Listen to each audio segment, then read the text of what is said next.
6, 5, 4, 3, 2, 1. How about we do it again? 6, 7, 4, 3, 2, 1. I think I farted. Okay, let's try one more I time. definitely. Ready? Ranking review. Ranking review. Ranking review. Say 6, 6, 5. 5, 4, 3, 2, 1.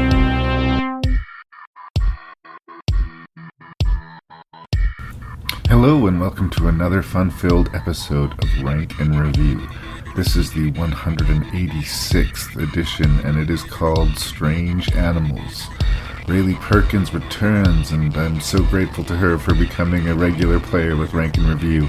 It's nice to get another perspective on things, and she's so well suited to the topic because these are some strange movies. They're kind of when animals attack type of vibe movies, but all of them have a really strange either B-movie aesthetic or just a percentage of cheese, a percentage of I don't know, winkiness, of knowingness. There's just something about these movies that make them a little bit different, a little bit culty, a little bit strange.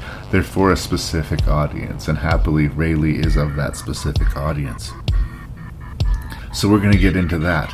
As usual, you should step into Rank and Review knowing that there's going to be spoilers for the 6 strange creature features that we're going to be talking about, and there's going to be some coarse language mostly from me because I'm a potty mouth. That is a fact. If you have feedback, you can send that feedback to ranknreview@gmail.com. That's ranknreview@gmail.com. Please check out the website at ranknreview.ca.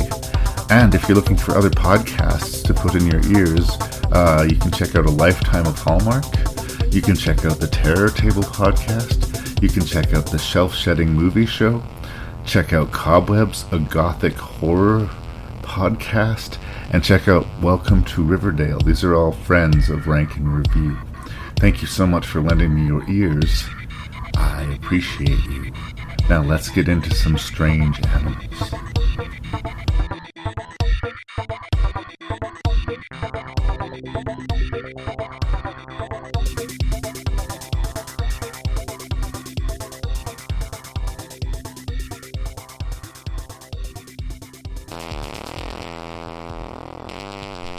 These were great movies. They were great, were they?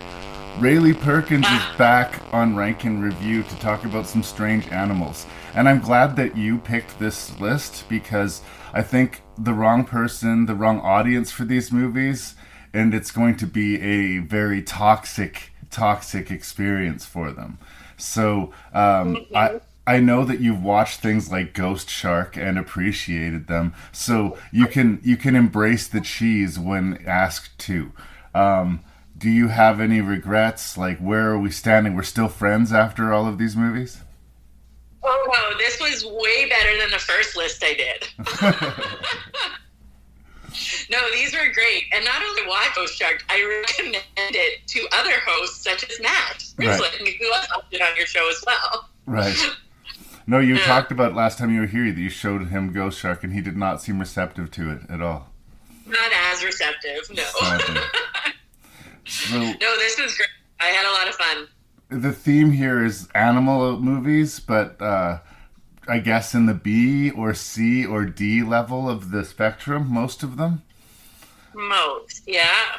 I mean, I suppose The Swarm and Congo are actually properly big budget affairs, but I think that, I mean, I don't want to put words in your mouth, but I think that the level of their failure becomes so spectacular that it becomes like a different kind of entertainment to me.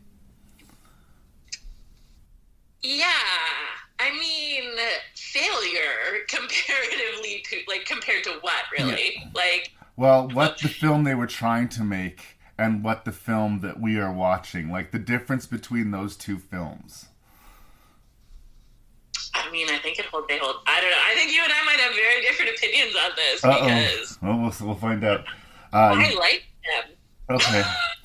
Well, it's tricky. Some of them I laugh with, some of them I laugh at, some of them I enjoy. I'm going to admit there's a couple here that I found to be a bit hard. It's true. But it's sort of like talking about the Jurassic Park movies, for instance.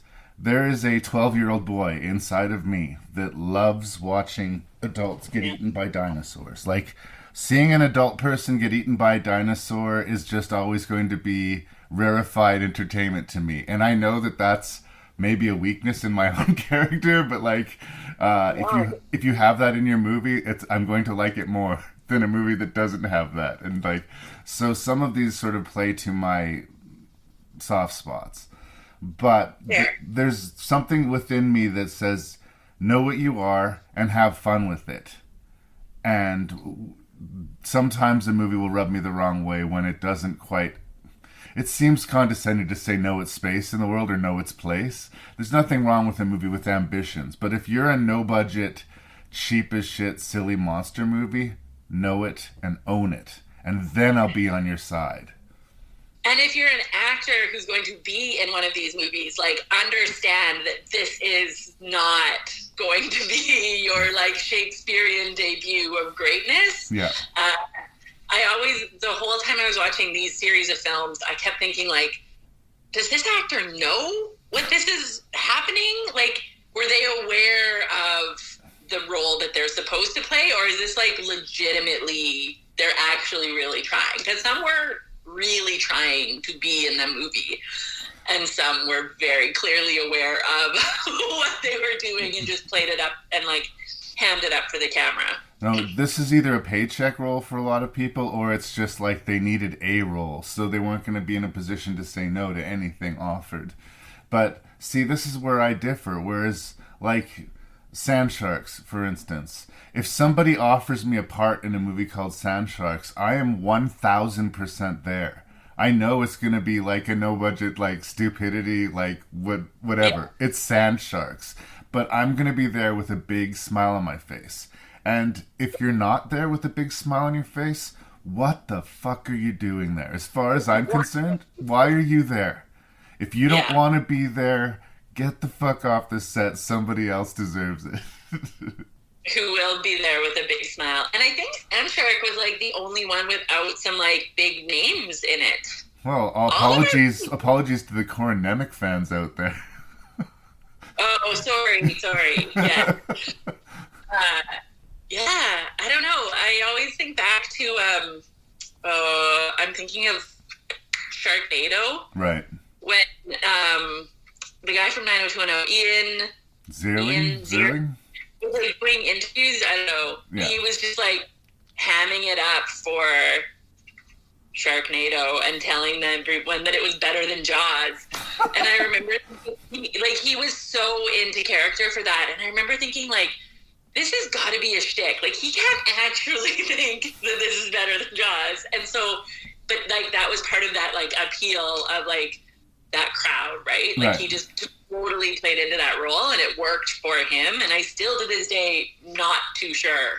Yeah. I think he might actually think that it was better than Jaws. But well, maybe it was tongue-in-cheek for the first 3 Sharknado movies, but by the time they got through the second 3 Sharknado's movies, like, he got really up his own ass. Yeah, it's true. Full confession, Raylee, and I hope this doesn't, damage my credibility as a critic with you. I've only ever seen the first Sharknado. You didn't see The Force Awakens? I didn't see the rest of them. I kind of felt like everything that Sharknado had to say was kind of said by that first movie. Am I wrong? No, I think you're wrong on that. I think the first 3 are worth it. And one of the best criticisms I ever saw was on Twitter, and it was like, the best part about Sharknado 2 is that Tara Reid thinks she can write a book. It's like, pretty accurate. Poor Tara Reid. Around the show that I enjoyed. Like, people would be on Twitter when it came on, and there was, like, whole conversations happening, like, live as it was airing, and it was just fun to be a part of that, I think, more than the actual movie itself. But the fact that we're talking about Sharknado, I mean, this is the spirit or the sort of vibe of the movies we're going to talk about. Is there anything that you would like to say, Raylee, by way of introduction before I list off these movies and we talk about them? No, I think I'm good. Okay, this is the order I have them in. If you want to do them in a different order, we can. But here we go. Sand Sharks, starring Corin Nemec and Brooke Hogan. The Swarm, a very famous disaster picture from Irwin Allen. Jurassic Park 3, Lake Placid, Congo, and we're going to finish it off with the Shat himself, William Shatner, starring in Kingdom of the Spiders. Can my listeners handle this much awesome? I was not prepared for Shatner being in Kingdom of Spiders. I don't know what I was prepared for, but when I realized that was one I hadn't seen before this. Oh, you're welcome. Oh, yeah. And so, anyway, yeah, it's great. It was, yeah, we'll talk about it. We'll get there. Thousands of kids will flock to this island for some fun in the sun. We're throwing a major rager for spring break. Welcome to the Sandman Festival! Spring break is off the hook! Something ate my boyfriend! The shark swimming in the sand! Sharks can't swim in the sand! I saw it! It moved through the sand like it was wood. It's a prehistoric sand tiger shark, a predator that has evolved to wear sand like a coat and travel through it like water. Everyone off the beach now! It's not safe! It was our civic duty to close this beach. That's gonna be bad for business. Your party isn't on the sand. It's on the ice. If you kill this festival now, then this island could be dead with it. My word is money. It better be, otherwise your name is gonna be on a tombstone. We got thousands of kids stuck on this island. No way to get them off. Napalm, baby.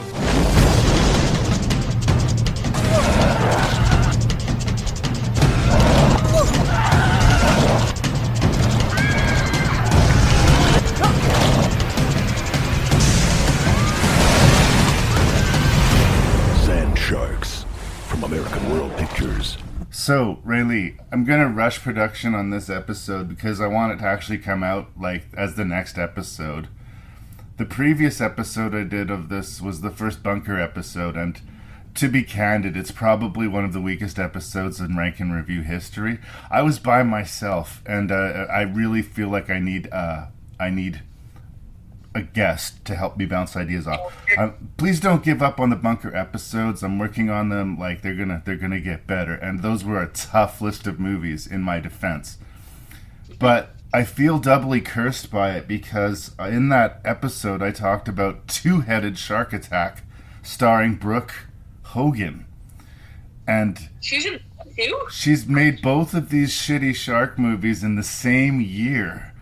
And I thought I was having some kind of hallucination or nervous breakdown or a flashback, I was traumatized and scarred by my Two-Headed Shark Attack, because here she is again. And much like you were making fun of Tara Reid and Sharknado, and her, the idea of Tara Reid writing a book being inherently hilarious to people.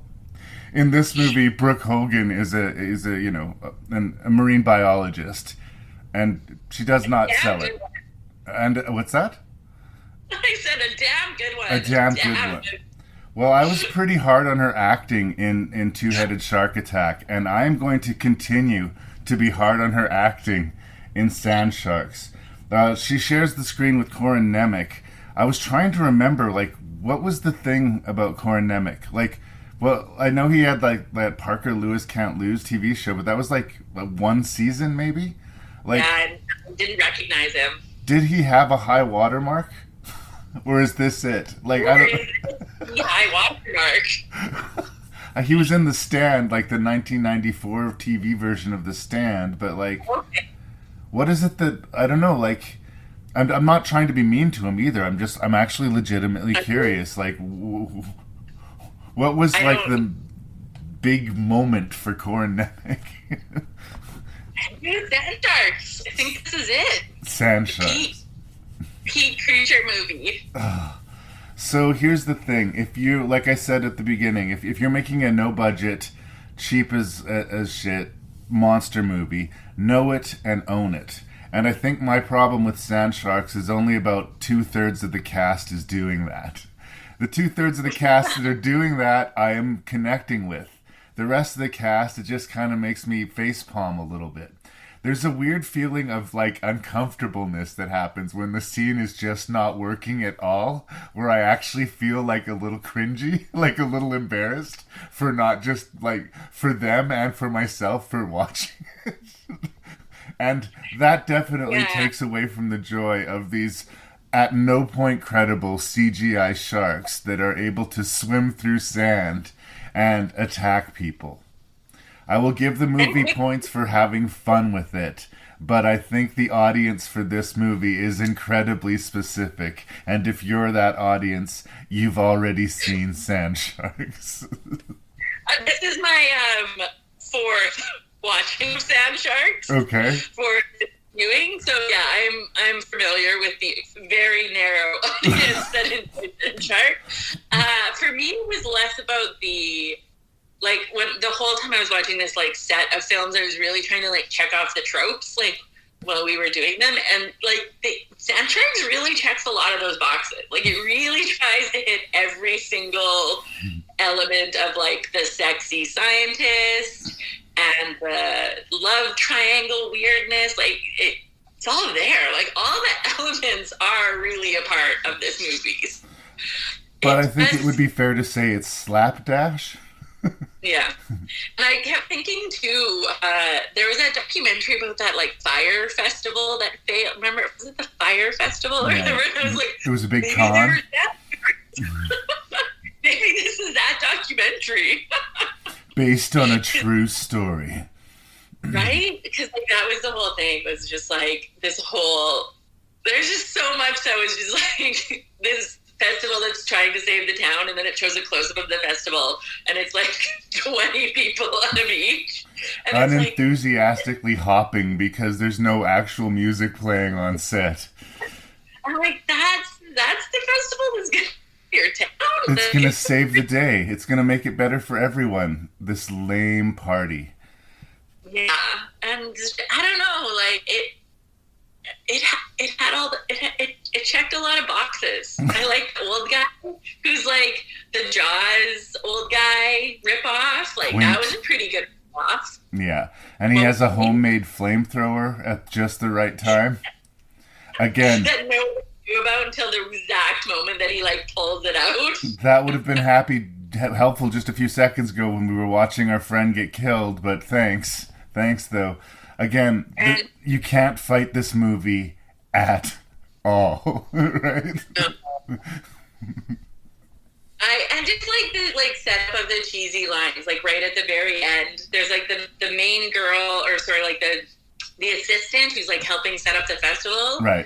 And then at the very end, when she like comes out and is like, "Oh yeah, I can help you with that festival. It'll be to die for." And then like, but like the problem is like, the pause was too long. Yeah. Like, it was like, she said the line, you knew she was going to get eaten, and then it, like, didn't happen for, like, 3 additional seconds, and you're like, man, this comedic timing is way off of this. I think because the gore bits, a lot of the, well, first of all, something like that one, there's no gore to it at all. It's just a POV shot. And they do a lot of that in the first third of the movie, but they really don't have the gore. Like, it's just not credible at all.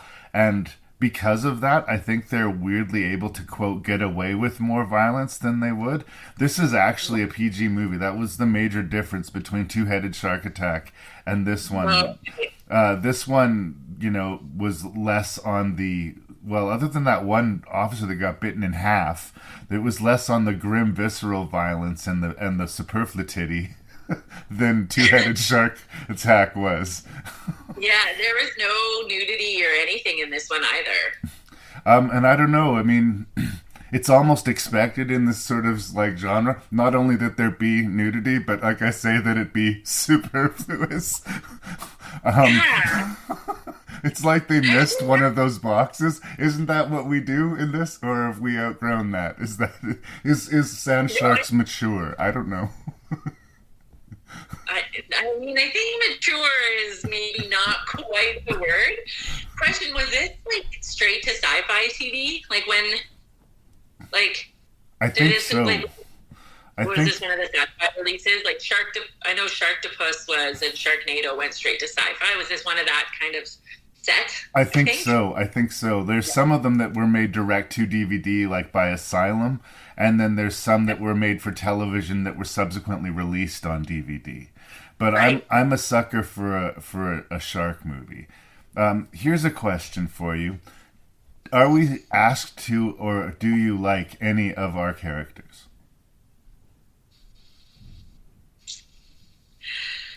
I mean, I didn't dislike. I like the main cop female. I thought she was really great. The woman that gets bitten in half? Yeah. Yeah. And I mean, I think all the characters do what they're supposed to do. How's that? Yeah. How's that for... They filled the hole in the script, but again, Cora Nemec's character never approaches likable or believable. No.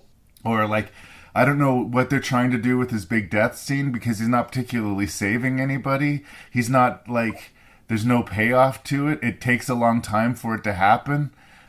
So long. And like, I feel like I'm supposed to feel something here, you guys, and I don't.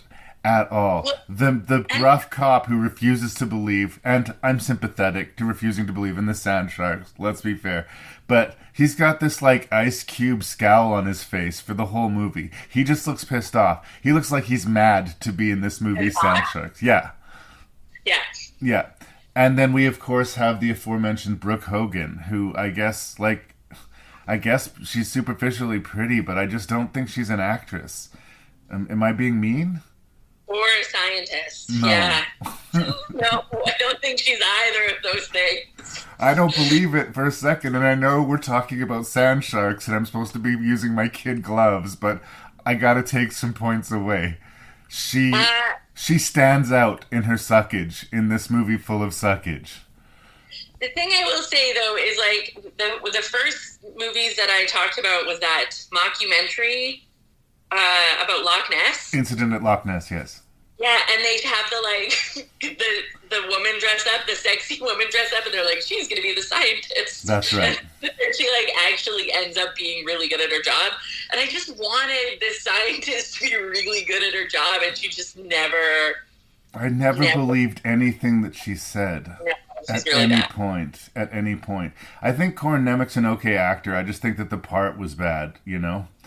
And I would have switched the cops. I would have had the guy cop get bit in half and have the female cop make it to the third reel, because she was a better actor and I liked her character.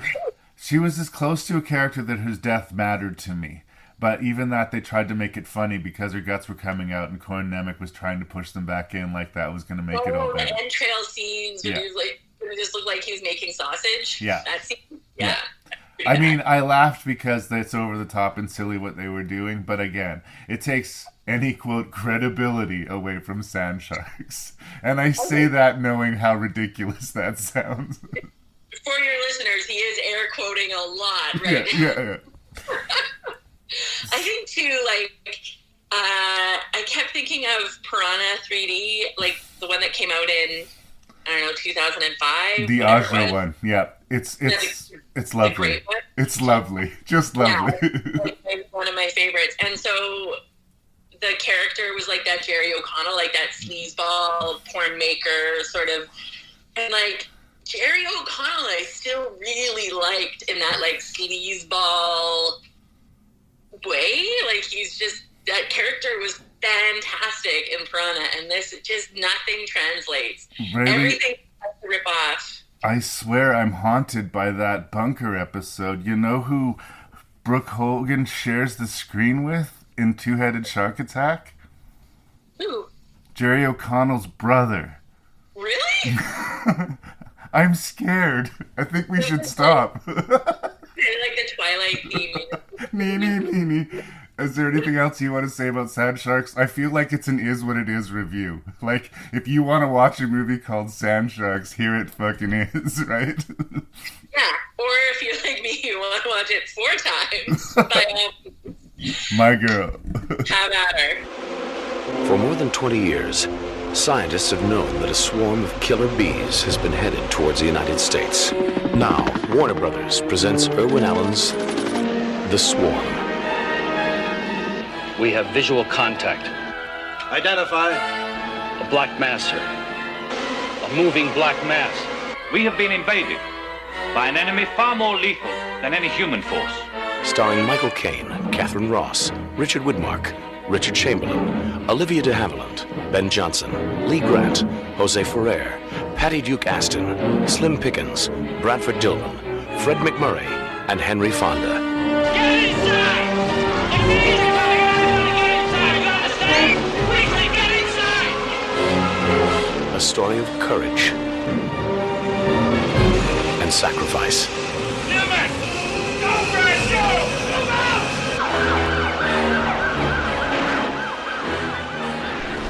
So we were just getting into talking about The Swarm, but even before I pressed record, I know we're going to agree on one thing. One of the most oppressive issues with this movie, like over and above the ridiculousness and the concept and the hurdles that they're going to ask the audience to jump over, is it is so long. It is fucking endless. It just goes on and on and on. Like, it's still happening in my brain, right, Lee? Yeah, I left this one for till the end, thinking all the other ones were like that nice hour 40-minute like chunk, right? Like that the good disaster creature movie should be. And so I was expecting that for this one, and so I waited till the very end, and then I was like, oh dear, oh no, it's like a whole extra hour. But there is like a theatrical release that was only 116 minutes. It comes in under the 2 hour mark. Merciful. And everything Fred said, just watch that one. Do not watch the extended version. I mean, if you like the idea of watching a Killer Bee movie, I guess I would say watch the short one, but I have a real hard time recommending The Swarm to anybody. Well, I can start with a couple of good things. This is the third time now, thanks to Rank and Review, I've discovered a scene from a movie that I saw at a young age that traumatized me, but I didn't know what the movie was. But I remember specifically being at like the cabin we used to go to in the summer when I was a kid, and there was this grainy old TV, and there was a scene where a little kid locked himself in a car, and his mom and dad get swamped by these killer bees. And I remember I saw that as a kid, and I thought it was fucking terrifying. Like I watched it again now, and I was like, maybe not so much. But when you're 5 or 6 or whatever I was, that was powerful. Well, and the swarm scenes where you actually see the bees on the people, like, it was like, I could see how that would be as a young kid, like, pretty scary, especially if you're, like, in a cabin in the woods. Yeah. Weren't they, like, at a picnic in the woods sort of thing? Yeah. Well, the problem is The Swarm is basically the gravestone epitaph of the, like, great wave of disaster movies that were popular in the 60s and 70s. And this was the one, A, because it failed. It did not, earn its money back at all. And just because of the size and ridiculous of it, it just sort of exposed the silliness of the whole genre. And it's funny how seriously everybody's taking it. And like this... And that was for me, is just everyone in this movie was, like, there's no camp. Nobody is having any fun at all. And they're all just so melodramatic and just so serious. And I was like, no, it's just a smile. It's just some bees. Yeah, well, and it's funny now because you think today if they did a disaster movie about the bees, it would be about saving the bees, not the bees killing us, right? There's a line by Michael Caine where he's like, but the bees, they've always been our friends. Oh, Michael Caine, I mean, the man is a legend. Like, he's an institution. I have a lot of respect for him. he has been in some terrible movies. Like, even in Jaws 4, The Revenge... yeah, but even in Jaws 4, The Revenge, like, I can see him trying to give a performance. In The Swarm, it's on his face. He knows this is terrible. Like, this is a complete paycheck movie. And he did a lot of them. But, like, this one, somehow he was having a hard time keeping, like, this professional veneer. There's like no expression on his face or voice at all. He just doesn't want to be there. Scene where he's like, or arguing with the military guy, and the two of them are just like, but no, don't do, but please stop, but no. Just like, come on, guy, like try and at least hate each other. And like have some fun with this campy dialogue when the guy's going off about like how this nuclear facility has so many fail-safes and security protocols, nothing could ever possibly go wrong. Yes, but have you ever tested it against a swarm of killer bees? Like, that's just hilarious dialogue. Like, this is like, yeah, Tim Burton should have made this movie or something, or remade this movie, like, and just gone Mars Attacks level stupid with it. But the fact that it's so earnest and straight-faced should be funny, but it's not. It's boring. And even, like, the weird bee hallucinations that keep happening throughout it, and, like, one of them is she's looking in his eyeball, and she can see the bee, like, buzzing in his eyeball. Like, that's really great material, but it's just, like, no. Just get going. And the scale and size of it, like, we have train derailments, we have, like, huge explosions, the entire town getting swamped by bees. The production level is crazy. A flower festival. That's right. The cast is huge for its day, some of which I recommend. I still recognize, but some which I don't. Like, you know, Richard Chamberlain, obviously, Richard Widmark, but a lot of them, like, I didn't particularly, you know, have any particular... Bradford Dillman, is that someone that we still feel a lot for these days? Exactly. He was in Piranha, I believe, the original Piranha. It all goes back to Piranha. But, like, the idea was it's a big movie on a big subject with big stars and big effects, and it's like, this is entertainment. This is the apex of what, you know, American film can be, and it's The Swarm. And it was just like, ouch, you guys. Also, one of the biggest death tolls in, like, any movie, really. Because I think the nuclear power plant had, like, 20... I can't remember. I remember when I, like... Just the fallout alone. Yeah, no. Everyone in that nuclear... But I also like how it, like... I remember thinking... two things is, like, the, like, computer that slashes the death toll, like, immediately after the nuclear power plant blows up. And Yeah. I'm like, fuck, that is some great technology in 1978. How did they figure that out so quickly? Well played, technology. Right? And there's, like, archaic computer, and it's, like, 20, and it's, like, typing it out, like, the word. I'm, like, pretty sure you just use the numbers, computer guy. And then, but the scene where he, who acts the immunologist who makes the serum? What's the actor's name? Is that Widmark? He, like, injects himself with the poison. He's in the wheelchair. Right, right. And then he, like, I like that. That was a good scene, because he, like, you think the serum's gonna work. You think he's created the antivenom. But no. It can't quite reach the needle, and then he reaches the needle, and then he still dies.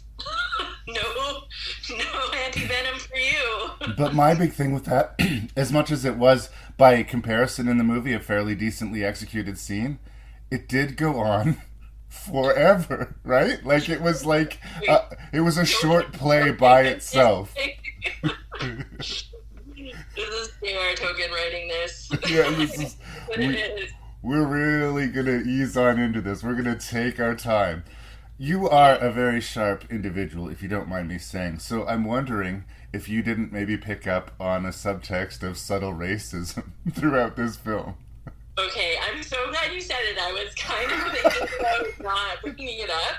But because for the listeners who have not watched, it is African killer bees. Of course. But they are referred to They're referred to as the Africans throughout the film, and it gets super distracting. And for all this cast of thousands, there's like 3 black faces in the movie. And it's like the Africans are going to swarm Houston, and the Africans are going to shut down this nuclear. And I'm just like, no, you need to say the bees. Yeah. Please stop. Please stop. We're going to stop this African menace. And like, what? The first time it happened, I thought it was just like an error, like it was going to be like a one-off, and then it just kept like getting worse as the movie went on. It's like, I think just killer bees would be, anyway. I think how seriously you take the Africanized bee thing is sort of like a racism dog whistle. Like any African will say, like I've been there, they'll say, everything here is bigger and badder. Like any animal that you'll find on the planet, if it's here, it's bigger than it's usually found. So yeah, they have bigger bees, and because they're bigger bees, they probably sting a little bit more, right? But this whole idea of Africanized bees is, I don't know if it was popularized by this movie and the novel that this movie was based off. This is based off of a novel.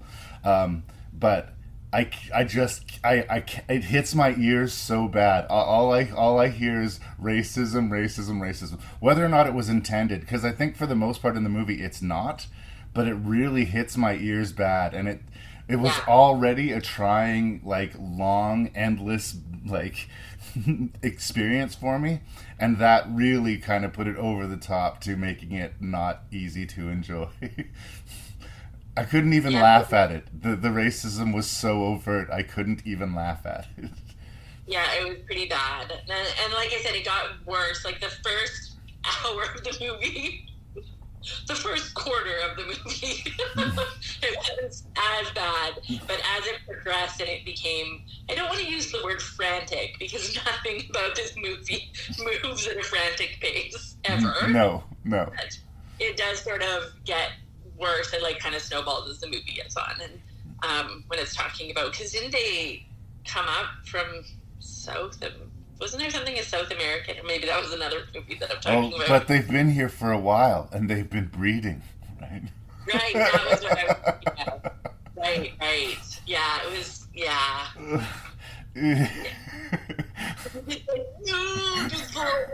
Yeah, I mean, I don't know. I think if you're going to watch it, you could probably do with the shorter theatrical. And that's if you're going to watch it. Because even when the movie pays off, even the action sequences are drawn out to ridiculous levels, to the point where you're tired of watching the action sequences. I like all the close-up forms of the beat. When you actually, like I said, with the picnic scene and stuff, when they're actually on the people, like...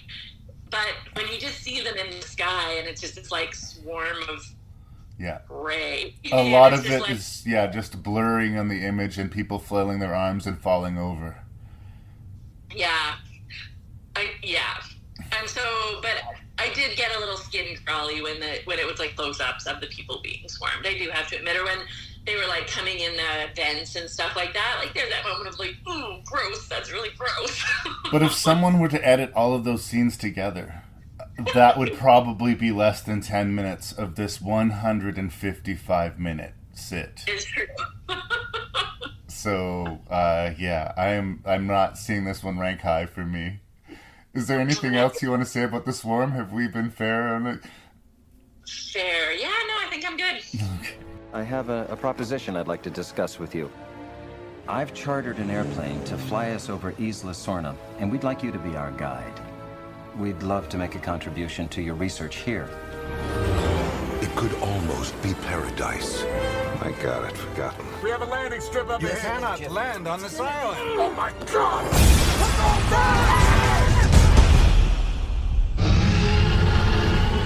But in this forbidden place, where man has tampered with nature... This is how you make dinosaurs? This is how you play God. Something unexpected has evolved. They can talk to each other. To a degree we never imagined. On July 18th... You probably won't get off this island alive. It's not just a walk in the park.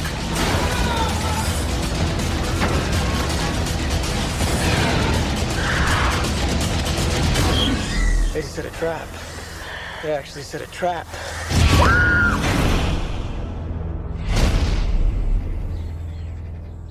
So I am a fan of the Jurassic Park franchise. I'm a fan almost to a fault of the Jurassic Park franchise. I defend every entry of the Jurassic Park franchise. They just make me smile. They make me shovel in the popcorn. I am not even, completely real about it. It's just something that appeals to me, that these are the movies that I've wanted since I was a kid, and when they arrived I was so over the moon excited for them. I know that The Lost World has some big problems, and I know that this movie we're going to talk about, Jurassic Park 3, has some big problems, but I just really enjoy watching them. I really, really enjoy watching them, and I don't know if this is me apologizing or just making people aware, I like this movie more than it's worth, and I know it. But I like Jurassic Park 3, so there it is. I said it out loud, it happened. You're talking to the girl who's friends when she was 38 through her Jurassic Park themed birthday party. So I am also a very big fan of this and often watch the first one of both trilogies, like the new one and the original, just for shits and giggles, just because I put it on and I I'm fully engaged in this every single time. I can't. And it was, when I first looked at this list, I thought that this one seemed out of place. Oh yeah? Because it's dinosaurs? Yeah. Pardon? Because it's dinosaurs?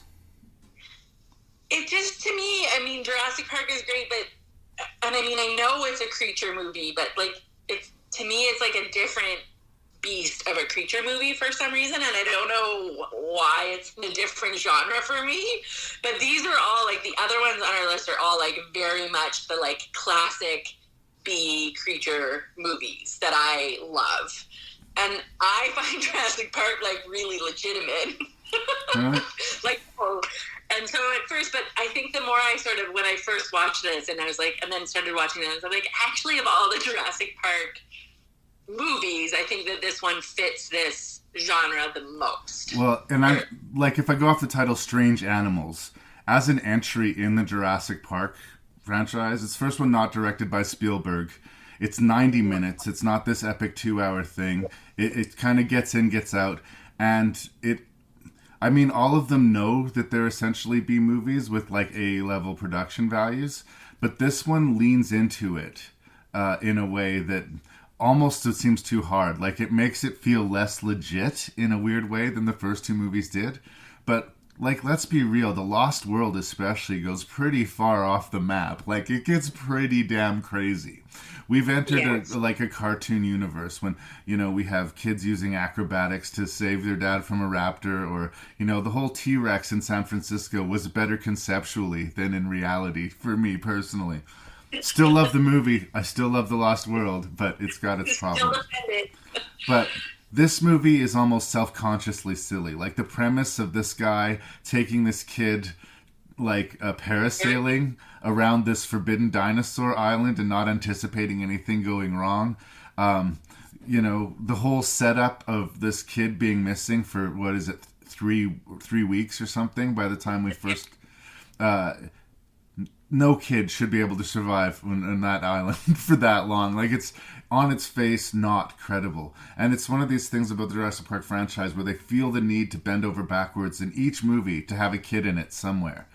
Sometimes I wonder if they could just do a Jurassic Park movie where there wasn't a kid, because very rarely does it seem appropriate to bring a kid to the dinosaur island with you. They always are. This Kids movie's... love dinosaurs. He loves dinosaurs. But this movie's solution to all of these problems is to rush through them as quickly as possible.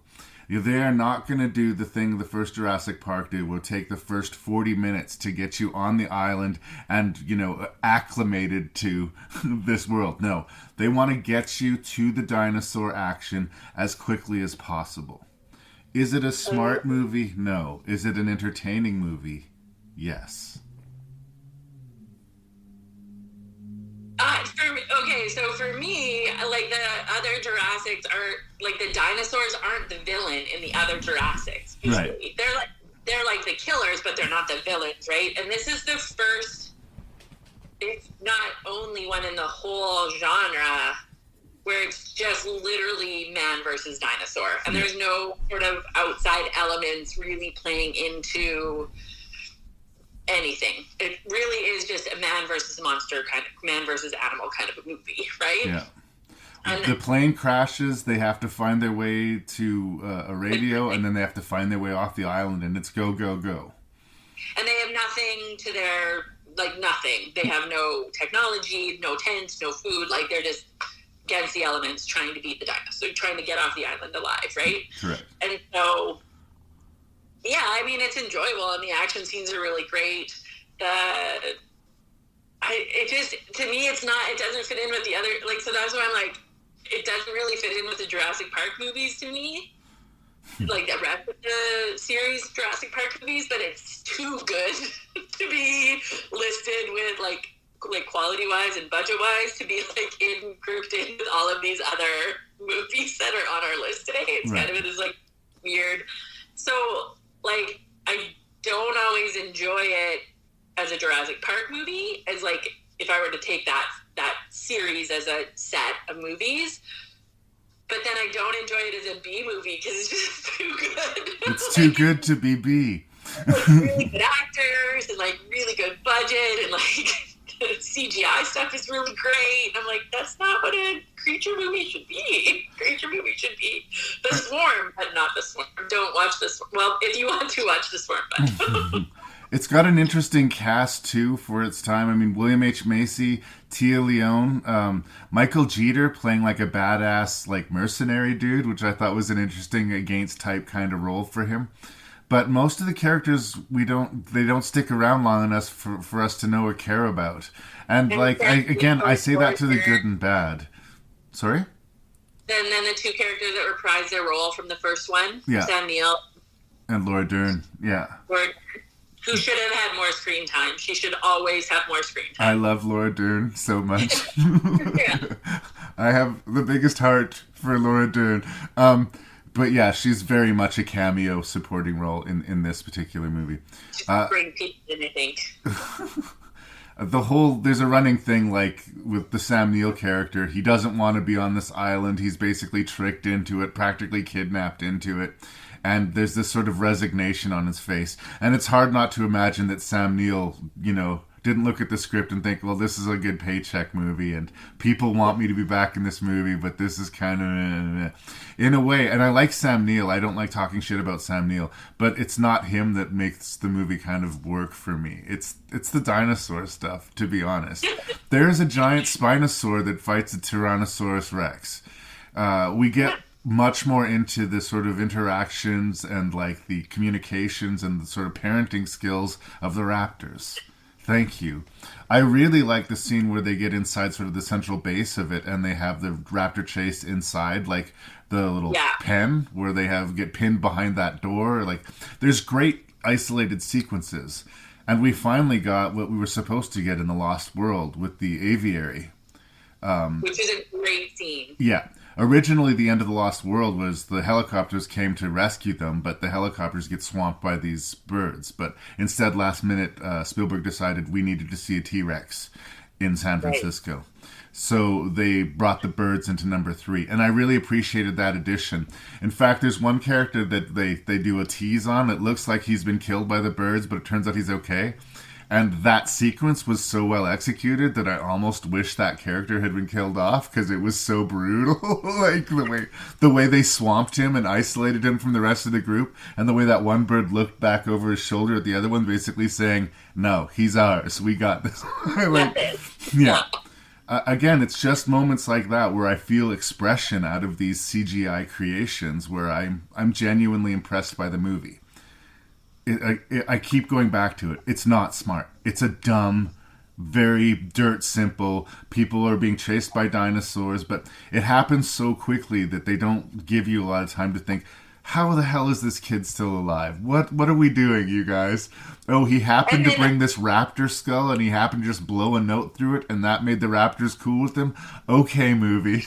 And I also like that he read Malcolm's book. Like the Sam Neill character and the kid are talking and he's like, oh, he seems a little full of himself, and Sam Neill's like, yeah, we can agree on something. And there's moment where, like, neither of them liked the Jeff Goldblum character. Got it. Like, it was a nice cameo without him actually being in the movie. You know, like a nice throwback to that character. Oh. Being just an asshole. Just to get us more excited about the new Jurassic World movie, too. Word on the street, Jeff Goldblum, Sam Neill, Laura Dern, all returning. What? Oh my god, oh my god, oh my god, oh my god, oh my god. I might have to come up. We'll have to go to that one together. That would be so much fun. Look, I'm overselling Jurassic Park 3, and I know that I'm overselling Jurassic Park 3. But again, if you want to see a Tyrannosaurus fight a Spinosaurus, you'll see that here. If you want to see some aviary dinosaurs well executed, you'll see that here. If you want to see some more good raptor action, you'll see that here. Just try to, as much as you can, ignore what's coming out of the actors' mouths when the action stops. That's all I'm asking. Yeah, and like you said, it is condensed to enough that, like, you don't really have time to think. It's just, like, gone to the next action scene. It's like, okay, we've had 2 minutes since the last dinosaur sighting. Let's go. Yeah. And then you just have it again and again and again. And I thought that was, like, it was a really fast-paced movie that way. Yeah. I do have to say I really like the scene where the satellite phone is ringing in the big pile of dinosaur shit. Right. They start, like, digging through it, and there's, like, a pair of glasses and a phone, and they're just, like, like, trying to find this phone. Like, so it did have a little bit of that campiness. Like, Sam Neill, like, holding up a shit-covered satellite phone to his ear and being like, hello? That was great. Like, I think he knew what this movie was meant to be and wasn't trying to make it anything more than that. Right? And it was sort of a callback to the first Jurassic Park with that is a big pile of shit, you know? Yeah. But it also functioned as a story beat. They needed the phone. It wasn't just, hey, remember the other better Jurassic Park movie? So I appreciate that. It's fun and it's dumb. And sometimes that's exactly what I'm in a mood for. If, like, you want a movie to do all of the work for you, this is the one. It is probably the weakest Jurassic Park movie, but like I said, I like the Jurassic Park movies. So you disagree. Yeah. You made a disagree face. Yeah, I really dislike Jurassic Park 2, like The Lost World. Like, because this one is at least fun, and I can, like, believe it in a really unbelievable way. Right. But, like, yeah, I really struggle with that one. Well, you and I should have a conversation about The Lost World at another time. Is that good enough for JP3? That's perfect. It has existed since prehistoric times. It was worshipped by primitive cultures. It can kill a man with one crushing bite. We heard a man was bit in half. Any recent bear attacks? Bears don't attack people underwater. Probably a fever then. What was that? Whatever's out there being shot with this is dead. Oh no. Sheriff, how many deputies you got? You came here to help you find it. We can't let him kill it. Experience a few parts mystery. Do you have any theories of why he's here? Honestly, I don't know. And a few parts missing. It's a human toe. Is this the man who was killed? He seemed taller. Oh my God. Bill Pullman. Shoot him! No! How much of a wacko is this guy? Bridget Fonda. Mother! Oliver Platt. Maybe he swam back up! Maybe not. I just have this feeling everything's totally safe. So now it's time for Raylee and Larry to disagree about Lake Placid. I love Lake Placid so much. Like, that was the reason I chose this particular list. Like, I mean, this is my jam for movies generally. This, like, animal disaster creature movie, whatever. But, like, movies like Lake Placid are just everything I want in a creature movie. Right. Like, and you disagree. Well, I love creature movies. I am game for a giant crocodile movie. And you know what? I love me some Oliver Platt. I'm a big supporter of Bill Pullman. I like a lot of the cast. I usually am a fan of Bridget Fonda. For me, the problem here is David E. Kelly, the man who wrote the screenplay, he of Ally McBeal and a lot of TV show fame. This is a lark for him. He just sort of thinks it's funny and amusing, and he's not taking it very seriously, and he's asking his cast to not take it very seriously. Also, I just also needed to mention Brendan Gleeson. I love that actor. What in the fucking world is he doing in this movie? Like, he's supposed to be playing a main cop, and he's got this thick, is he Irish? Or he's got an accent, but like, it doesn't fly. He does not feel local, even a little bit. And then, of course, we have the swearing Betty White. So the movie's kind of always going, Come on, you guys. This is ridiculous, huh? Come on, look at how silly we're being. And I think that the fatal flaw for me, and I'm going to say some nice things too. This is not me like going to shit on your favorite movie. Bridget, Bridget Fonda, I like her as an actress. This character is vacuous, irritating, empty, completely without appeal. And if you played a drinking game for every time she said something stupid or fell off the boat, you would not make it halfway through this 86-minute movie.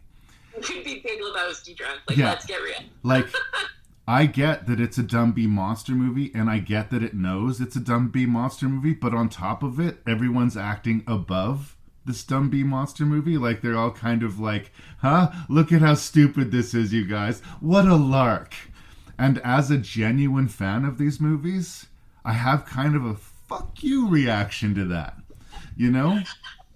So I will agree. That is the one thing that you and I will agree on, is that Bridget Fonda's character. I really want the, like, strong female scientists, like, or sexy, like, she doesn't do the sexy thing, she doesn't do the smart thing, like, she's not strong, like, she's, like, definitely the weakest of that. Almost all of the female actors from this week, but I won't go that far. But I really, really liked the banter between, I'm terrible with that, like the names, like Gleason and Pratt. What's his name? Oliver Platt? Yeah. Like, I liked their banter. Like, they all knew that this was stupid. They all, like, none of them were trying to take, like, we would think of, like, The Swarm when everyone is just, like, trying to be serious, but not, like, no one in this movie thought it was serious. And I appreciate that it's just, like, whatever. And it's like you said, it's like an hour and 22 minutes. Or like, it's just, like, there's no time. No time. And I like, there's scenes where I get how this should work for me. There's this ridiculous scene where, like, they've painted themselves into a corner with the dialogue where they don't know what to do. So a bear attacks them, and then they get rescued from the bear when the crocodile eats the bear. And Brendan Gleeson's character says, okay, it's a crocodile. Like, yeah, I get how that's funny and ridiculous, and we should laugh at it, that it's funny and ridiculous, but I hate how much they're asking for that laugh, you know? It's like it's the opposite extreme of The Swarm. The Swarm was playing it impossibly straight, and this movie's glib. It's smug about it. It's better than the movie that it's being. And I think, you know, just be the movie that you're being. To the good, though. Oliver Platt. Love Oliver Platt. Eccentric millionaire. Yeah, he's this eccentric millionaire obsessed with these animals, and like he definitely believes it's in this main lake, even though it has no business being there. And what could it possibly be doing there? I really liked him, and he's got this strange relationship with this female deputy, who the actress played Natty Gann in The Journey of Natty Gann. Who I've always liked her. She doesn't show up in a lot of movies, but whenever I do, it's like, hey, Natty Gann, I like you. And, like, again, I appreciate it. Again, he's having fun with it, and he's Oliver Platt. I think he's a really good character actor, and he usually sort of plays loud, drunk, comic roles, but I honestly think he's got the goods, and I think he does the job here. He isn't... he doesn't necessarily... Well, he winks a little bit because of the character that he's playing, but he doesn't, like, feel like he's above the material. He feels to me like he's playing to it. So I liked him. And the effects, the creature effects. There's a great image at the end of the movie that almost made me wish the movie was about it, where they're transporting the surviving gator on the back of this truck. And just that image of this semi-trailer with the whole flatbed being filled by this giant alligator. Like, let's see the movie of them trying to transport this thing across the country to Florida, because something's going to go wrong, right? And, I mean, like, Betty White is in this movie, though. Like, she calls people cocksuckers. Betty White. The only reason this movie is rated R, like, there's no nudity, there's not a lot of gore. There's some, like, gory deaths, but you don't really see them. They're all kind of, they're great. They're just, like, bodies bit in half and whatever. Yeah, but you don't a decapitation here. Yeah. There's no, like, entrails being tried to put back in the body. Yeah. But it's just because of her filthy language. It's apparently why it got this R rating. And so then you're thinking, like, okay, Betty White, why are you in this movie? And why, like, are you trying to make a PG movie? Like, if you're gonna make an R movie, fucking make an R movie and make it over the top and blood and just all of it. Like, but to just be a barely R movie because Betty White calls people a cocksucker, like, yeah. I mean, she has a few other great lines, some great lines. She does, and I like the whole business by her. She would rather claim that she killed her husband than admit that the alligator didn't. Like, she has some okay bits, but again, I think it was one of those things. This is going to be a weird tangent, but completely unrelated movie: Planes, Trains, and Automobiles. Steve Martin, John Candy, one of my favorite comedies ever, period, end of sentence. Rated R because of one scene. Steve Martin loses his mind at this agent. I want a fucking car right fucking now. I'm fucking ticket, I want it right fucking now. 4 wheels and a fucking seat. He loses it. And that cost them the R rating. Or like their PG rating. They had to go with R. But John Hughes decided it was worth it for the movie to have that scene in there. He will take the box office hit to keep that scene in his movie. The question is, and I agree with what you're saying, like if they got Betty White and they decided to punch up her lines and, you know, make her go really hard with it, well, if you're going to go R, then bump up the rest of your movie. Bump it all up with it, you know? In this case, was it worth it for that one joke? And she's in 3 or 4 scenes, but it is essentially that one joke repeated, right? I don't particularly care. Be R or be PG, but I don't like it. Be R or be PG and play to that. But like, to me, was it worth it to limit your audience just to have Betty White call someone a cocksucker? It's great when it happens, though. Like, you have to, like, and especially for the first time you see it, because you really are kind of expecting her to play this, like, I mean, now we know who Betty White is, and like, but then, like, what was this, 99, I think? Okay. Yeah, I think it was, like, yeah. Anyway. 1999. Like, you're so wise. It was because I was in grade 12. She, like, wouldn't have had that persona quite yet in the Hollywood, right? Like, we would have had that very, like, innocent, sweet little old Rose from the Golden Girls, sort of. So to have, like, her be this, like, dishing out these lines to this police officer, like, this, like, that would, the shock value of that alone is totally worth it in this movie.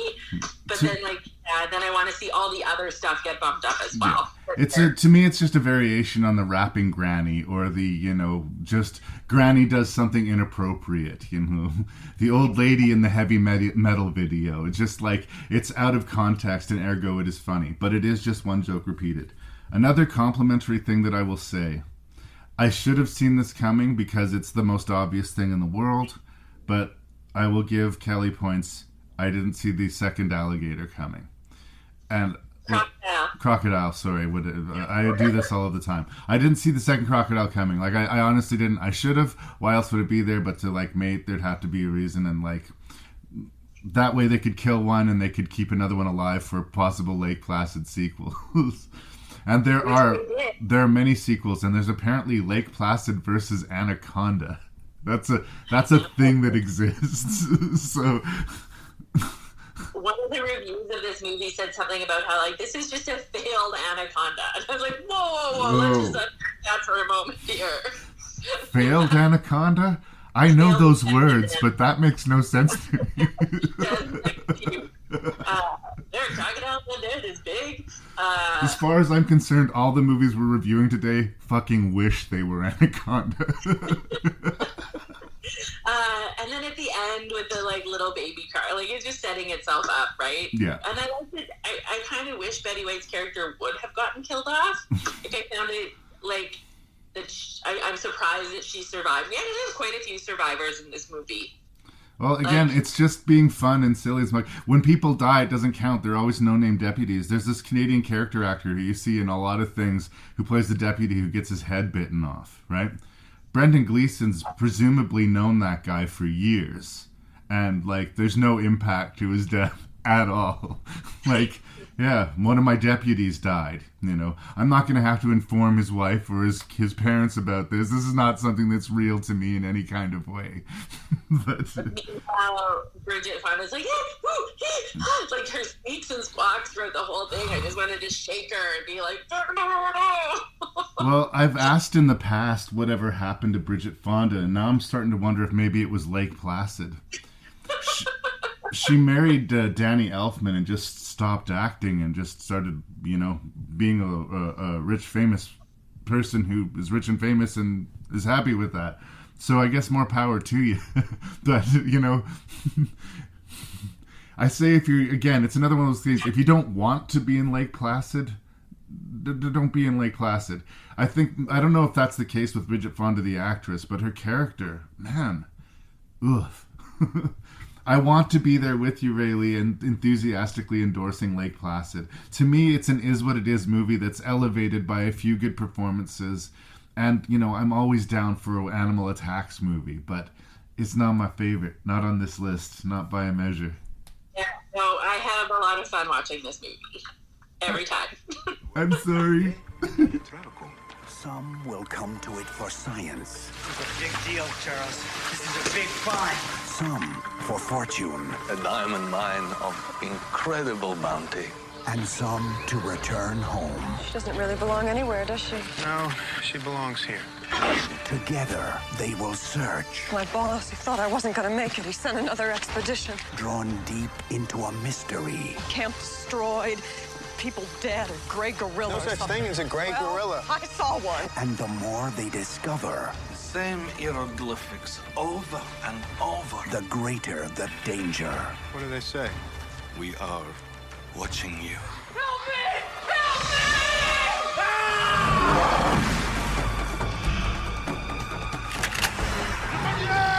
I never saw any animal move like this.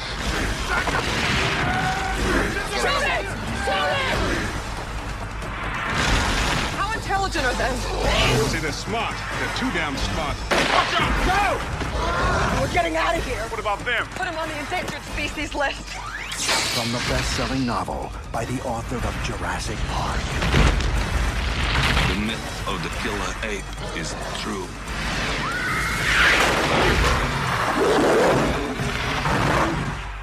Congo, where you are the endangered species. Congo is directed by a guy named Frank Marshall, and it's based off of a novel by Michael Crichton. Frank Marshall, this is the heartbreaking thing, he did 2 movies before this, which I actually really like. Have you ever seen Sorry? Which word? Oh, Arachnophobia? If you're into... That movie? That's right. And a survival movie called Alive about a soccer team that gets stranded in the mountains. And he's produced a lot of movies for Spielberg, and he's only dipped his toes into directing a few times, but as far as I'm concerned, with great success. And coming off the popularity of Jurassic Park, they were doing adaptations of more Crichton novels. Things like Sphere and Congo and stuff like that were being adapted. Sphere is another interesting example similar to Congo in that I read the book to Sphere and thought, this was fun, this was exciting, I bet you it'll make a great movie, until I watched the movie. And it wasn't. Congo is exactly that. It's exactly that. Like, it's a good read and somehow not a great movie. And of all the movies, and some of them go back to the 70s, this one's just from the 90s. It is aged brutally. One of the main characters of the movie is this monkey that they're returning to her homelands, and like it's Amy, and it's a suit with some animatronic face features, and for the time it was very cutting edge. Like, they worked really hard on making that a believable monkey. And now, in the day and age of like the Nouveau Planet of the Apes trilogy and everything like that, Amy just doesn't fly as a character at all. And Amy is kind of the heart of the movie. So right away, ouch. And I gotta say, it takes a special movie to make me roll my eyes at Tim Curry. This movie makes me roll my eyes at Tim Curry. Yeah, I thought when we first met his character that he was like in character, like that the accent was like he pretended to have an accent, but then he like, that's just his character. And I was just like, oh, you're actually trying to be this, I think Romanian. I think it was Romanian. Very big.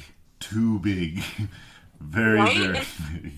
Yeah, like it was just like, I would agree. I had higher hopes when I saw Tim Curry on the list. And it was not, I felt like this movie, like, had like 3 separate movies that they were trying to like intersect, and like I think each one had great parts and great elements to it, but they just didn't really intersect very well. No. Right? Like they have like the Amy storyline of this like return to the jungle, captivity, get her back with her other gorilla friends storyline, and then the like Tim Curry and the diamond, like magical, like lost world sort of. There's a city that's supposedly incredibly rich that's hidden within the jungle. Many people have died trying to find it. This high-tech company uses diamonds to focus laser beams for their communication system, some sci-fi bullshit. Joe Don Baker, memorable character actor, plays this big bad corporate guy who's running it. He sends Laura Linney into the jungle to claim this diamond, even though his son is one of the people who went missing in the initial expedition, notably played here by Bruce Campbell, Ash himself. Because he doesn't get credited on the, like, when you're looking it up and stuff, you kind of have to dig to get his credit. Oh, really? Because it is him. It's totally him. Yeah. I didn't notice that they didn't credit him. Maybe it's just one of those cameo things, but always like to see me some Bruce Campbell, so I had to mention it. Anyway, so yeah, you're right. We have this, Laura Linney is sent to see what happened to her former lover and find these diamonds for her boss. And they are piggybacking on this nature expedition trying to return Amy, this monkey that knows sign language, to the jungle.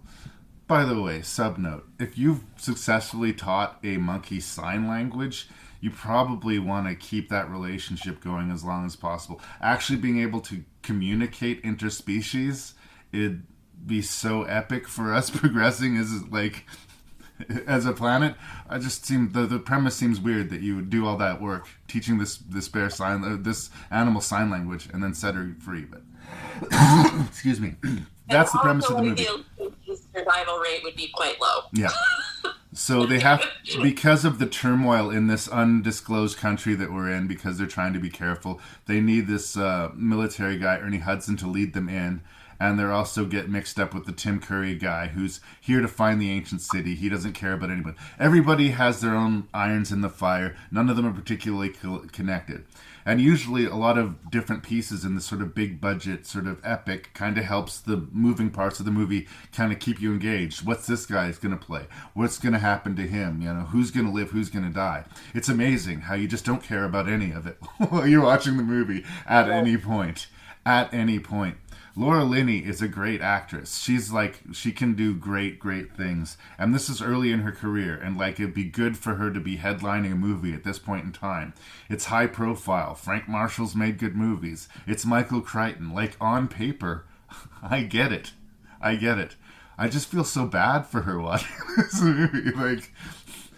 It would take several more years for her to pop, and I wonder if Congo is not the reason why. And we haven't even really addressed the fact that, like, the villain are these, like, super, like, species gorillas who are, like, super strong, and they're protecting these diamonds. Like, that's, like, this whole other storyline that comes in, and I'm like, wait, what? Now there's more? I don't. Like, too much, you guys. Too much. No real bad guy. Like, I guess the tech company sending them in is, like, he's kind of seen as a bit of a douche, but, like, that's it. Like, he's just kind of a douche. There's, like, hubristic characters, like characters who are like, Joe Don Baker cares more about the diamond than he does about his missing son, and so therefore he must be punished. And Tim Curry cares more about the diamonds than anything else, the safety of the group. Yeah. And so he has to pay for it. But again, it's all so painfully telegraphed. And there's something about the grandeur with which it's being presented that makes the sort of simplicity of everything go weird. One thing that I hated when I first saw this movie in theaters that has actually come back to be incredible now, I guess I can claim ignorance on it, but I thought it was ridiculous the first time I saw the movie that they had a hippopotamus attack. They're vicious. They are. I didn't realize that, but I guess they are intensely territorial animals. More so on land than in the water. They'll charge. They like to squish people into a fine paste if given the opportunity. But I remember when I first watched the movie laughing at that and thinking it was ridiculous. And when I watched the movie this time, it was one of the few scenes in the movie that actually worked for me. It's the only one that's aged well. I guess. I didn't really care about anyone's journey, like what they were, like everyone had something to accomplish, and I was just like, okay. And I really thought that it was the relationship between Amy and her, like, human caregiver was just weird. Like, I think that was, like, the romantic, like, storyline replacement sort of piece, and it was just, he was weird. He was just, like, creepy and weird. Unless he's one of these invisible actors who I can compliment, who I've seen many times and haven't noticed it. This Dylan Walsh guy who plays, like, arguably our main character. Yeah. I saw nothing before Congo and nothing after Congo. I just, as far as I'm concerned, he's an apparition. Maybe I'm wrong about that, but yeah, he's just this weird sort of piece in there. So, and the gorillas didn't look good when they were attacking. Well, we finally get to this temple, and everything, like, it was already not good, but it completely falls apart then. Yeah.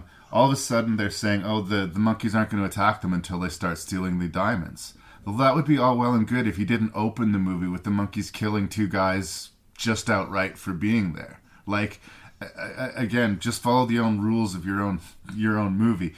And when the action happens, all of a sudden it gets into this sort of flash, skip, pan, blurry, so you can't really see the action. And we've been waiting almost like 2 hours to get to the action. Show us the action.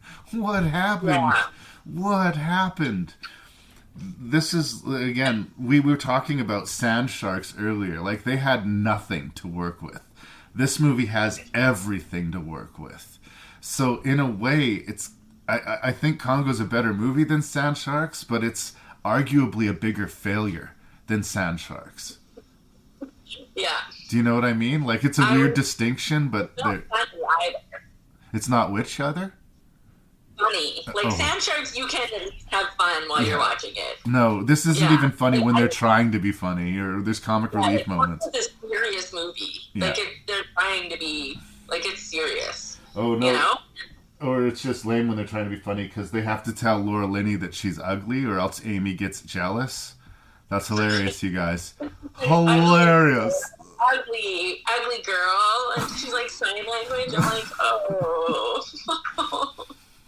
Yeah, and then Amy just goes off and lives with wild apes, and presumably teaches the wild apes sign language. Maybe, I don't know.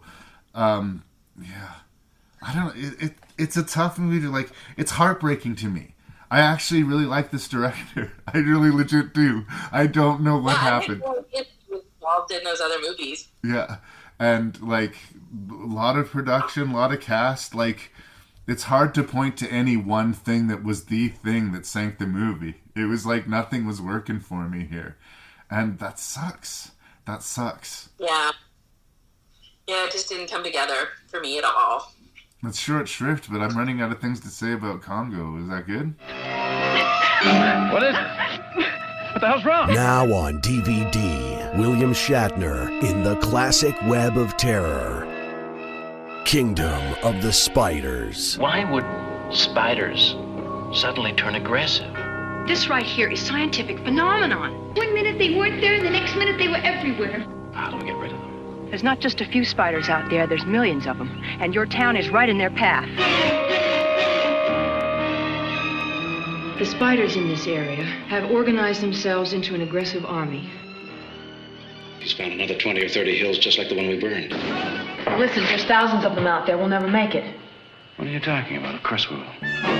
Get caught in this all-new special edition, crawling with bonus features, including an all-new interview with William Shatner. When they had the spiders on me, that was not CGI. What's wrong? I've never heard it so quiet. Kingdom of the Spiders. You are their prey. Now on a special edition DVD. Hope these things don't get into the house. They sure give me the willies.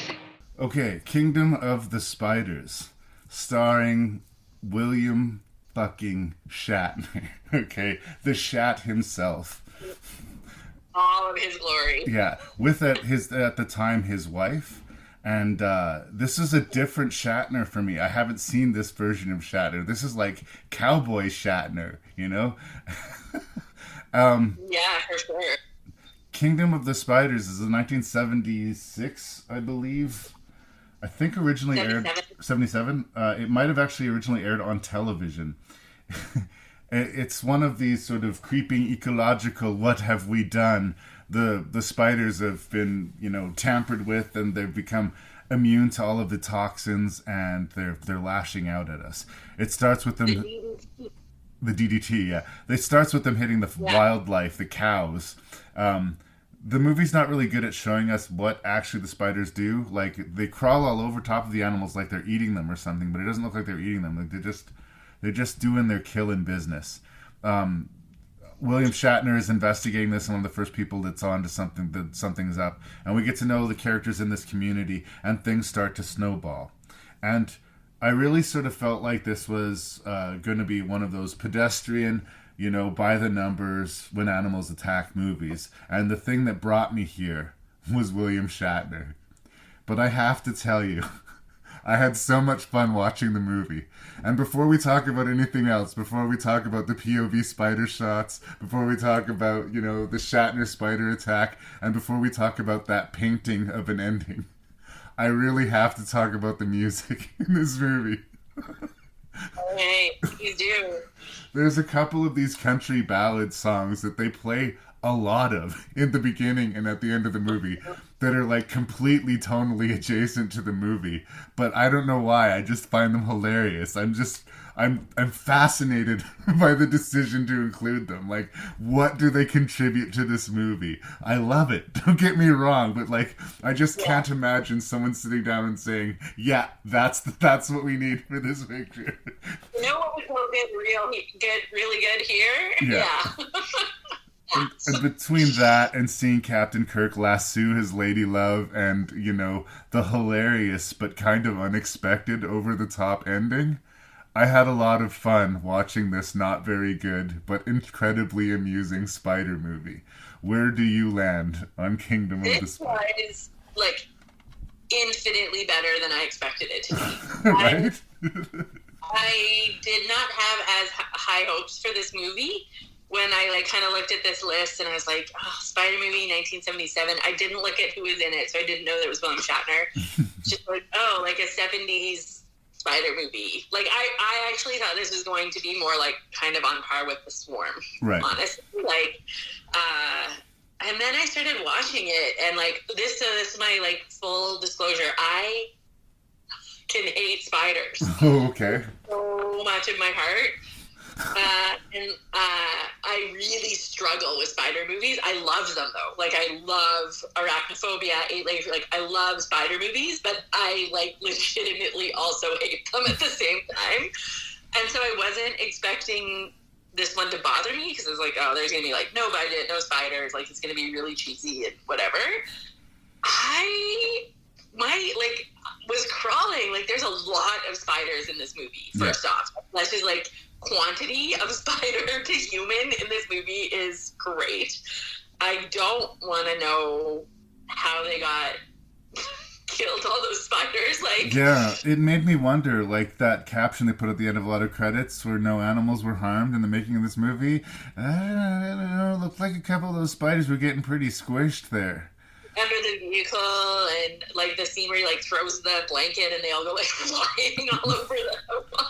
Whatever. Apparently they're actually sort of delicate creatures. And I actually ended up watching an interview with Shatner talking about the experience of having all these spiders, and he was like, "Whoa, I was so strong, and then I carried all the spiders on and on." He's just like a super tough guy. It's like really funny. Oh, the Shat.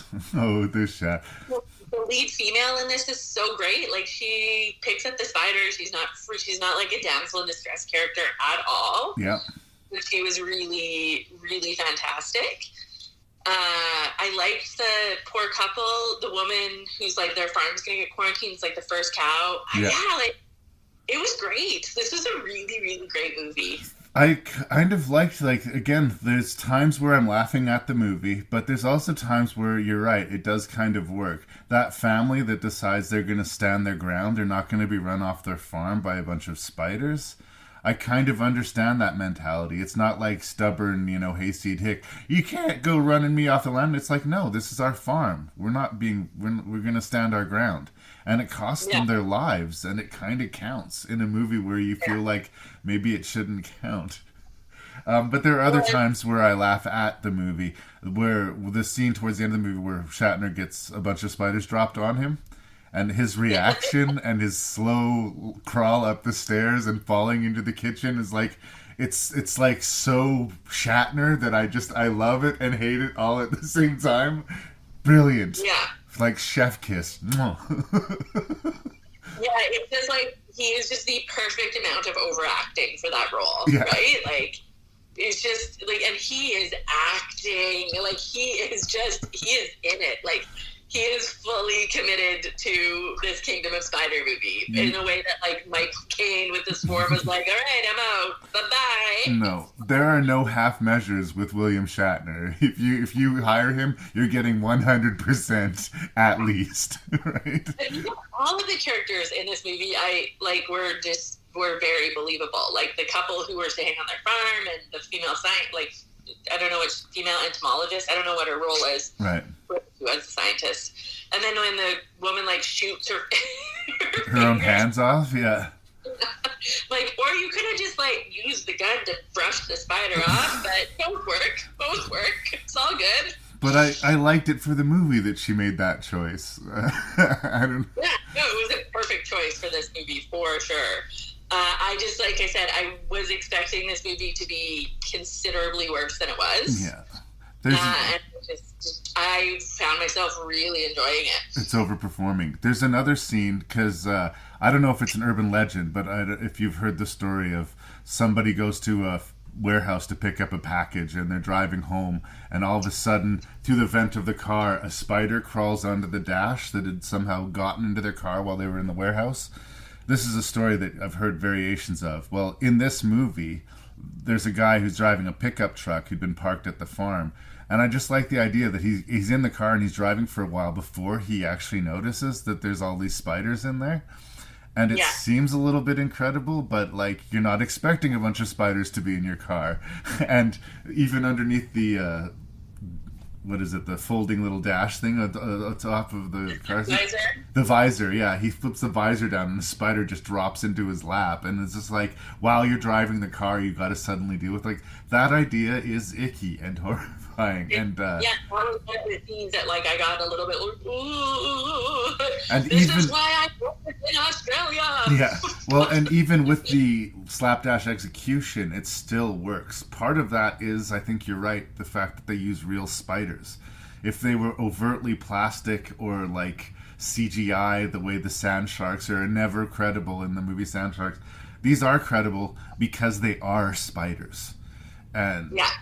I think that does a lot of work for you. There's another movie that came out in the 70s around this time called S. It's just a bunch of S's, and it's about snakes, but they use actual snakes, and you see people actually get bitten by actual snakes. So the movie's not great, but because of that, it's kind of like, wow, it gets you in the nerves. And I think there's a percentage of that. There's a percentage of legit spider scares in this movie, with a really delicious, side dish of cheesiness and quasi-charming execution. And like I say, that delicious soundtrack. And really likable, really likable. I just watched Arachnophobia fairly recently, and it hit kind of the same for me. Arachnophobia can do no wrong in my books. It's a fantastic movie, but I wasn't expecting this one to be.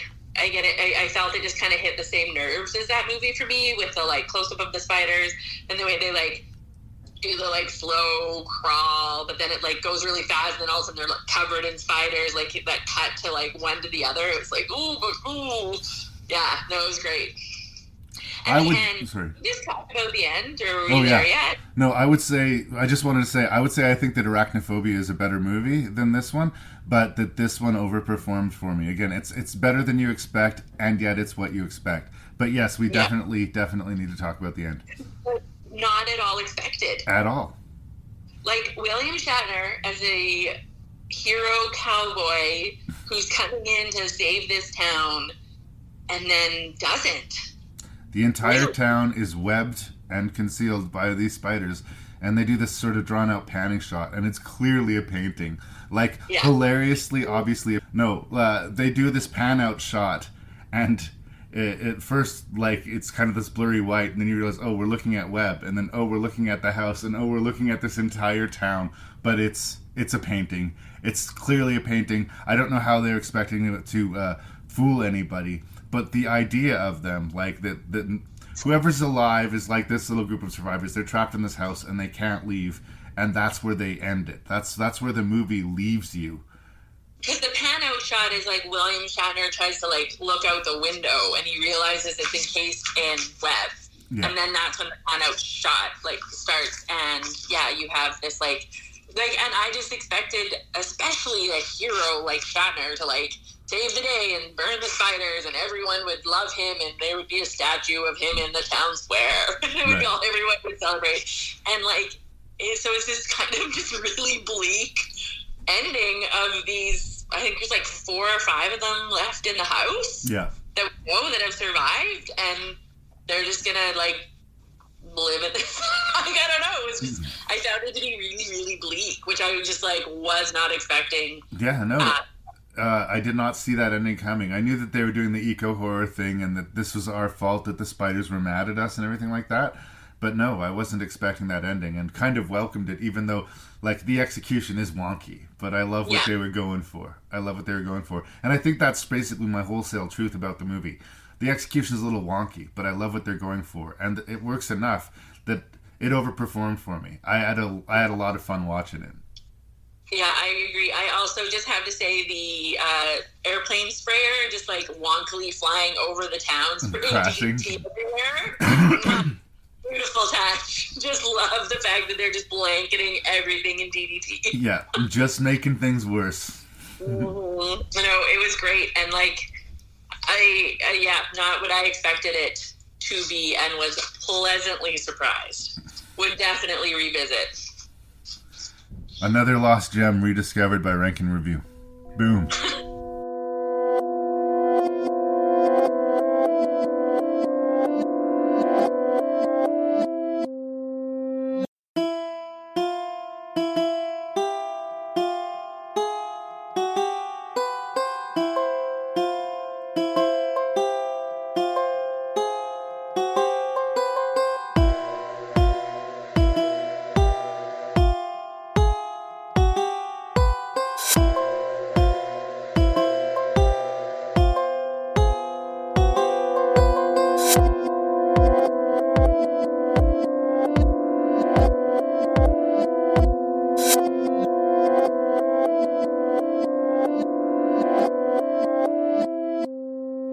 Oh, Raylee, we made it through this rank of strange animals. Thank you so much for being here yet again. You're becoming one of my MVPs, and I really like that. I appreciate your being part of the show. And always a blast. Yeah, thank you. And again, if I gave this list to the wrong person, or if the wrong person selected this one, I could see this being a real uphill battle. I feel like we only really kind of sort of disagreed strongly on maybe one of the titles, but I'm so glad. It's like Placid. We do not disagree, or we do not agree on that movie. Yeah. So be it. But thank you for being here, and I would love to hear your rank. What was your least favorite of these 6 strange animal movies, and why? So for me, it was Congo. I just had no buy-in. I wanted to like it. I thought it had the potential to be good, the budget to be good. Like, it just had the chance of being good, and it just didn't. Right. None of the storylines worked. None of the characters worked. There wasn't a villain that I hated or liked. I struggled. I would have a hard time rewatching this one. Right. So, Congo was 6. Fair enough. Keep going, girl. Oh, right. Number 5 was The Swarm. I think if I would have watched the condensed version, this one might have been a little higher. But it was so long. Like, there was just... And really not a lot happened for such a high death toll. Like, it was long. It was just too much. And, yeah, so Swarm was number 5. This is where we're going to start to really... You're going to be back. Oh, no. Number 4 is Jurassic Park. 3. Only because I loved the Jurassic Park movies. I hear you with it, but like, to me on this list, it's too good to be a crappy B creature movie or animal movie, and it's not a good movie to compare to anything else. Like, it's like too good and too bad in some ways. So I don't laugh at that movie like in the way that I laugh at these other ones that are going to be higher up on my list. It's got too much budget. It looks too realistic. It's too believable. Like, it just for this list, I would say it's number 4. Okay. So now I'm on my top 3. Yep. Here we go. So number 3 is Sand Sharks. I just have so much fun. Like I said, this is the 4th time I've watched it. Like, for this movie was the 4th time I watched it. If someone asked me to watch it again, I would recommend it. If someone watched a cheesy, like, what is one of the worst shark movies you would watch, this would be one of them. The worst shark movie you can watch, for the record, is Shark Exorcist. Just for the record. Whoa, hey. That is the worst. I find it funny. I can enjoy it. It's stupid and terrible, and just it has all the parts that you need to have a terrible shark movie. Number 3, overperforming sand sharks. Number 2, so this is so hard, and I've flip-flopped so many times. I'm going to say number 2 is Lake Placid. I love Lake Placid. Okay? The only reason I'm going to give Kingdom of Spiders to number 1 is because it just completely surprised me and was way better than I thought. But Lake Placid is so good to me. I like the acting. I like, other than the one female character, Bridget Fonda, the crocodile's great, Betty White's great, it's short, it's sweet, it's just exactly what it needs to be. So that leaves number 1 is Kingdom of Spiders. I was so just loved it. Bill Shatner, man. Bill Shatner. What can be said? It to like 3 people, like, hey, you know what you should watch? And they're like, really? No, seriously, just bear with me. Really should watch this. Take our word for it. The ending was not what I expected. The crawly scenes made my skin crawl. Like, it was just It was great. It was a really, really great movie. I quite enjoyed it, and the twangy country song that wrote us out at the end, it's perfect. Wow. Well, yeah. Damn, Raylee, if you weren't incredibly close to going 0 for 6, you were... We've been close a couple times now. So close. In fact, I dare you to guess where we agree. There's one place where we agree. Is that the last one? No. It's either 6 or 1. It's 1. Yeah. We agreed on number 1, and that is all. I had to put The Swarm at 6. Like, part of me thinks it's still happening. Like, it just went on and on and on. It was such a trial to get through. Like, my patience, like, wow. And, like, even the few things that you could laugh and smile at were so distributed. Like, way separate. No, I can't recommend The Swarm to anybody. It is with no joy that I put Congo in 5th place. It's weird. Yeah. It's weird that a movie with this many people who I like in it, made by a guy that I like, with a decent idea enough for a story, for like a fun, captivating jungle adventure, at least it should have been okay. Like, it just wall to wall does not work. In 4th place, I'm sorry to rank this one so low, but Sand Sharks. Sand Sharks. Oh, Placid. No, I mean, for me, Sand Sharks is an Is What It Is movie. Like, I don't know that I'm going to watch Sand Sharks 4 times. And if someone was to ask me, should I watch Sand Sharks, I would be like, look, what do you want out of your movie? What do you want out of it? Like, take it seriously, look who's in it, look at what it is, and know that it has 0 budget. And if you still want to watch Sand Sharks, then maybe you'll get something out of it. I think that you liked it a lot more than I did. I saw that it had its moments of charm, but I'm not excited about it, if you know what I mean. It was called Sand Sharks. I was going to watch it. I watched it. There it was. In 3rd place, all the way in 3rd place, Lake Placid. Like, I like what the movie like claims to be, but I can't help but feel this air of smugness about it, and I just like, give me a likable protagonist, and don't look down on the genre you're participating in. Those are my 2 big beefs. In 2nd place, and again, this would seem strangely overperforming because it's not a fantastic movie. It's more exciting and energetic than it is, quote, good.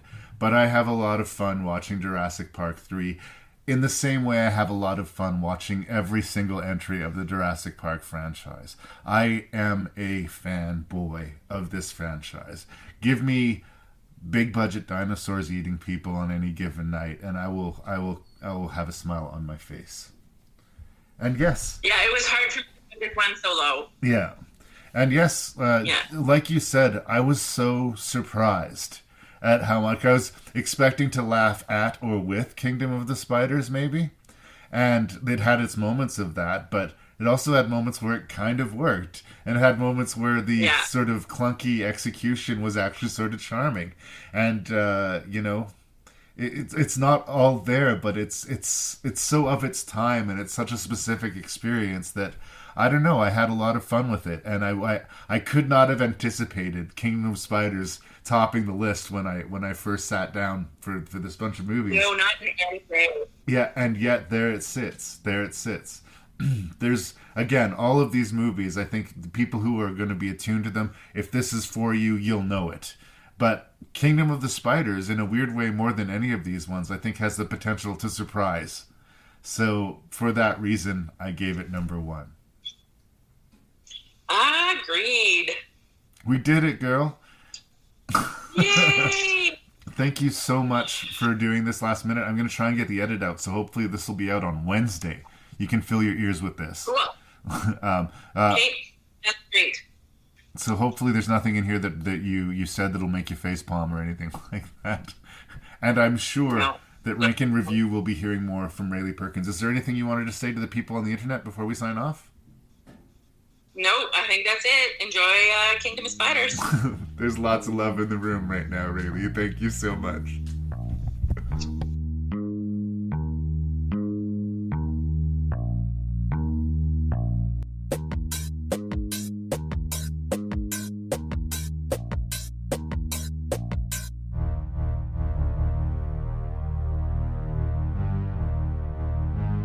And that was it. 186 is done. It's behind us. It's in the past. I hope you enjoyed that. I know I did. It was a weird, kind of a tough list again, but much more of an amusing list. It didn't hurt my soul as much as some of the tougher lists of recent memory have. So I had fun with these cheesy bad movies to a degree anyway. But what did you think? Do you have feedback? Because if you do, you can send it to me at ranknreview@gmail.com. That's ranknreview@gmail.com. You can check out my website at ranknreview.ca. I drop every other Wednesday. I appreciate everybody's ears. Thank you so much for supporting Rank and Review. And I will talk to you all soon. I'm your host and random Canadian, Larry Parsons, and I appreciate you.